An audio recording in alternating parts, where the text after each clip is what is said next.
butchers. They were invited there by China's favorite health organization, the World Health Organization. Prince Harry and Meghan Markle have gone on yet another faux royal tour, as Sarah Ferguson may be arrested next. And she hasn't been in touch with him at all. So we're going to expose every cringe-worthy... What happens when a royal couple flies halfway across the world expecting a red carpet welcome, and instead gets complete silence? No greeting. No royal handshake. Not even a polite sorry, we're busy. Just nothing. That's exactly what people online are claiming happened when Meghan Markle and Prince Harry reportedly arrived in Jordan expecting to meet the King and Queen. A private audience. A royal moment. The kind of photo that would circle the globe in minutes. But according to the rumors swirling across social media, the palace response wasn't yes, it wasn't even no. It was a royal pass. Meghan Markle and Prince Harry will visit Jordan for a humanitarian trip in partnership with the World Health Organization. And the internet absolutely exploded. Because think about it for a second. If two of the most talked about former royals on the planet show up in your country asking for a meeting, how do you just ignore them? Was it a diplomatic snub? A scheduling mystery? Or something much bigger happening behind palace doors? Suddenly hashtags started trending. Comment sections turned into battlefields. And people everywhere began asking the same question. Did Meghan and Harry just walk straight into the most awkward royal moment of the year? Because if the whispers coming out of this trip are even half true, this story is about to get very uncomfortable. And trust me, Prince Harry and Meghan Markle have gone to Jordan, of all places. It's a little bit of a... We're only getting started. The moment the headlines started circulating, people assumed this Jordan visit was just another polished humanitarian tour. Cameras, smiling children, carefully framed photographs, the usual royal-adjacent imagery that floods the internet every time Meghan Markle and Prince Harry step into the spotlight. But here's the detail that instantly changed the entire story. This trip didn't just happen overnight. According to people who claim to have followed the planning behind the scenes, the visit had been quietly organized for months. The framework was simple on the surface: humanitarian outreach, refugee camp visits, hospital stops, and partnerships with global organizations like the World Health Organization. Prince Harry and Meghan have met with children in refugee camps and hospitals in Jordan. They're on a 2-day visit. Sounds noble, right? But critics online immediately started asking a different question. If this was purely humanitarian, why did the schedule reportedly include something far more ambitious? A private royal meeting. Yes, long before the cameras started rolling in Amman, there were rumors that a formal request had been sent directly to the palace of King Abdullah II and Queen Rania. Not a casual hello. Not a public event. A private audience. Now pause for a second and think about what that means. Because private meetings between royals are not random photo opportunities. They carry diplomatic weight. Protocol. Symbolism. And they almost always happen with the blessing of official institutions like Buckingham Palace. Except here's where the tension begins to build. By this point, Prince Harry and Meghan Markle had already stepped away from their roles as working members of the British royal family. That decision, announced during the now infamous Megxit, changed how international governments interact with them. They are celebrities now. Public figures. Influencers with global attention. But official representatives of the British Crown? Not anymore. And that distinction matters more than most people realize.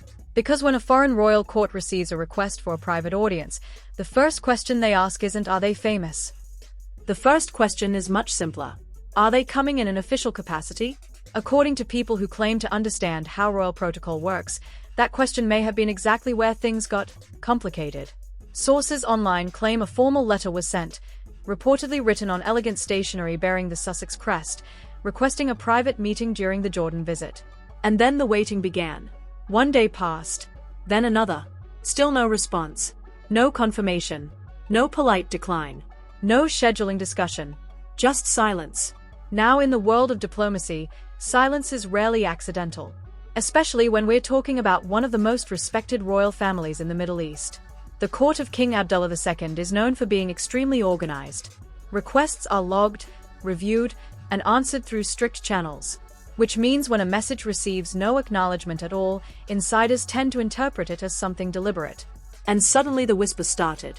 Because there's another layer to this story that many casual viewers don't realize. The Jordanian royal family has long-standing personal ties with Prince William and Catherine, Princess of Wales. Those relationships go back years, through official visits, charity partnerships, and family connections that diplomats quietly describe as extremely close. So when rumors surfaced that the Sussex team had requested a private audience without the formal backing of the British Crown, royal watchers immediately started speculating. Was the silence a scheduling issue? Or was it something much more pointed? Because when powerful royal households want to send a message, they rarely do it loudly. They simply don't respond. And yet, despite the unanswered request, the trip moved forward. Flights were booked. Camera crews arrived. The humanitarian schedule was locked in. And Meghan Markle and Prince Harry landed in Jordan as planned, ready to begin a highly publicized visit that many believed would restore their global image. But behind the scenes, something already felt different. Because if the meeting with King Abdullah II and Queen Rania had quietly disappeared from the schedule, then the entire trip suddenly looked very different from what people expected. And that was just the beginning. Because over the next 48 hours, what unfolded across Oman would spark online debates, royal comparisons, and a wave of viral commentary that nobody, not even the Sussex team, seemed prepared for. And the moment the internet noticed what wasn't happening, the story exploded. As the visit continued, something strange started happening. Not on the ground in Jordan, but online. Because while Prince Harry and Meghan Markle moved from one humanitarian stop to another, smiling for photos, greeting children, touring clinics, people watching from around the world began noticing a very uncomfortable detail. The royal meeting never appeared. No palace greeting. No handshake photo. No official reception. And the longer the silence lasted, the louder the internet became. Within hours, royal watchers started digging. Old diplomatic schedules, past royal tours, archived footage, everything was suddenly being compared. Because historically, when global figures visit Jordan, especially those with royal connections, there's usually some form of acknowledgement from the palace of King Abdullah II or Queen Rania. Even short visits often include a courtesy greeting. But this time, nothing. And that's when the theories started flooding social media. One anonymous palace watcher posted a message that spread across platforms in minutes. Diplomatic silence is rarely accidental. Suddenly, people began asking questions that the trip itself couldn't answer. Had the request for a meeting quietly been declined? Was the palace avoiding controversy? Or was this a subtle message to the global royal audience? The speculation only intensified when bloggers began pointing out another awkward detail. Jordan has long maintained strong ties with the British royal family, particularly with Prince William and Catherine, Princess of Wales. Photos from past visits resurfaced almost instantly. Handshakes, formal receptions, friendly conversations between the families. The contrast was impossible to ignore, and that's when the internet did what the internet always does. It started comparing. Clips from earlier royal tours were reposted beside footage of Meghan Markle visiting refugee programs and hospitals. Comment sections filled with people debating whether this trip was truly humanitarian, or something else entirely. Some viewers supported the couple, praising their focus on charity. Others weren't so generous. Critics argued the visit looked less like diplomacy and more like a carefully managed publicity tour. Then another detail quietly appeared online. A political blogger claimed that before the trip began, the Sussex team had requested enhanced security arrangements typically reserved for official royal delegations. Motorcades, government coordination, special protection. But according to the claim, the Jordanian authorities reportedly treated the visit as a private celebrity tour, not a diplomatic event. That distinction may sound small, but in royal circles, it changes everything. Because official royal tours come with ceremony, coordination, and protocol. Private visits? Not so much. Suddenly the narrative online shifted. Instead of discussing the humanitarian work itself, people were debating something far more dramatic. Was this trip meant to rebuild the Sussex brand after their controversial royal exit during Megxit? Or had the couple misjudged how international royal courts would treat them now that they were no longer working representatives of Buckingham Palace? The comment sections exploded. Thousands of posts, millions of views, endless speculation. And right in the center of the storm were Prince Harry and Meghan Markle, continuing their public appearances while a completely different story unfolded across the internet. But if the online debate was intense, the next wave of controversy would take things to a completely different level. Because suddenly, people weren't just talking about the missing royal meeting anymore. They were starting to question the entire trip. And just when it seemed like the controversy couldn't get any louder, the internet discovered something else. Something that instantly pushed the entire story into overdrive.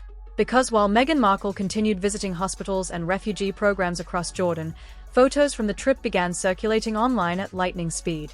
At first glance, They looked exactly like what you would expect from a humanitarian visit.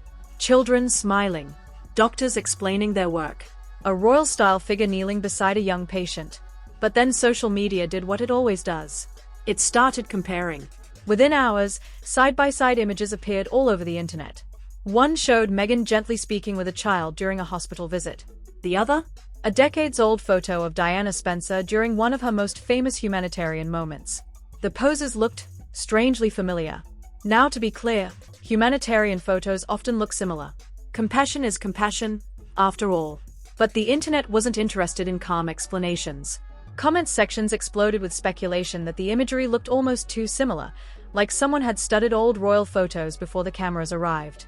And suddenly, the conversation shifted again. Because if there's one figure people instinctively protect in the royal story, it's Diana Spencer. Within minutes, debates started raging across social media platforms. Was this tribute? Coincidence? Or carefully staged symbolism? And then another comparison appeared.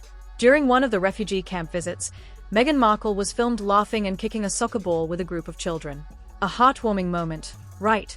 Except internet users quickly posted older footage of Catherine, Princess of Wales, doing almost the exact same activity during a previous international tour.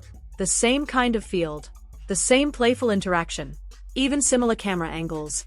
Again, maybe it was coincidence. But the online narrative had already taken off. Critics started claiming the entire visit looked like a recreation of famous royal moments, an attempt to mirror the humanitarian legacy associated with Prince William and the memory of Diana Spencer.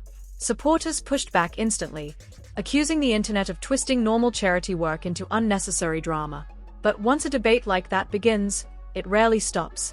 And then came the detail that pushed the story into truly uncomfortable territory. During one of the hospital stops, Prince Harry spent time speaking with doctors about prosthetic limbs and rehabilitation for injured patients. The moment was meant to highlight the couple's ongoing support for medical programs around the world. It should have been a positive headline. Instead, critics online connected it to something happening thousands of miles away. Around the same time, reports circulated that Meghan's father, Thomas Markle, had been recovering from serious health complications, including the loss of a leg. The contrast triggered a wave of heated commentary. Some people sympathized with the family situation. Others accused the internet of exploiting a private health crisis for clicks. But the damage was already done. Because suddenly the narrative surrounding the Jordan trip wasn't just about a missing royal meeting anymore. It had become something much bigger. A debate about image. About symbolism. About whether the Sussex brand was trying to recreate royal influence without the institution behind it. And as the online storm grew louder, one thing became painfully clear. What was supposed to be a quiet humanitarian visit had turned into one of the most talked-about royal controversies of the year. And the internet was nowhere near finished discussing it. So now the question everyone keeps asking is simple, but the answer might be far more complicated than anyone expected. What really happened behind the scenes of that Jordan visit? Was it truly just a humanitarian trip that the internet twisted into drama? Or did something bigger quietly unfold behind palace doors, something the public was never meant to notice? Because when you step back and look at the entire story, the timeline starts to feel strange. A requested royal meeting that never appeared on the schedule. A palace that remained completely silent. Photos that sparked comparisons to Diana Spencer and Catherine, Princess of Wales. And an online debate that turned a quiet visit into a global talking point almost overnight. Was it coincidence? Strategy? Or just the internet doing what it always does, turning every royal headline into a battlefield? Supporters of Meghan Markle and Prince Harry insist the criticism is unfair. They argue the couple was simply doing humanitarian work in Jordan, focusing on refugees and medical programs. But critics see something very different. They believe the trip was meant to restore global influence after the fallout from Megxit, and that the missing meeting with King Abdullah II and Queen Rania may have quietly revealed how royal circles really view the Sussex brand today. So what do you think? Was this whole situation blown out of proportion by the internet? Or was that silent royal no the moment everything changed? Drop your thoughts in the comments below because this story is far from over, and the truth might be even more surprising than the rumors. And if you enjoy deep dives into the royal drama nobody else wants to talk about, make sure you like the video, subscribe to the channel, and turn on notifications. Because the next story we're investigating might be even bigger.